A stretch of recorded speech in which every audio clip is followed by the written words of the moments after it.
अस्सलाम वालेकुम। गल्फ खबरें में आप तमाम लोगों को वेलकम करते हैं। जैसे कि आप तमाम लोगों ने थंबनेल के ऊपर भी पढ़ लिया होगा कि कोरोना का जिन जो है वो फिर से बेकाबू हो चुका है। हर गैर मुल्की जो है वो चीख उठा है क्योंकि उन पे बहुत बड़ी बड़ी पाबंदियां जो हैं वो आयद की जाएंगी। अगर वो सऊदी अरेबिया के अंदर हैं तो उनको नुकसानात का सामना नहीं करना पड़ेगा।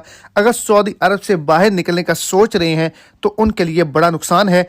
14 दिन करंतना है क्योंकि सन 2023 के हवाले से नई शराइत फिर शुरू कर दी गई हैं। तो वीडियो की डिटेल जानने के लिए इस वीडियो को लाजमी तौर पे एंड तक देखें ताकि आपको तमाम डिटेल की समझ आ सके। और अगर इस चैनल पे फर्स्ट टाइम है तो चैनल को सब्सक्राइब कर दें, साथ में दिखे बेल आइकन को लाजमी तौर पे प्रेस करें ताकि सऊदी अरेबिया के रिलेटेड जो भी छोटी बड़ी अपडेट्स हों वो आप तक बआसानी और चल पहुँच सके। और सपोर्ट के तौर पर वीडियो को लाइक और अपने दोस्तों तक इसको ज़्यादा से ज़्यादा शेयर करें।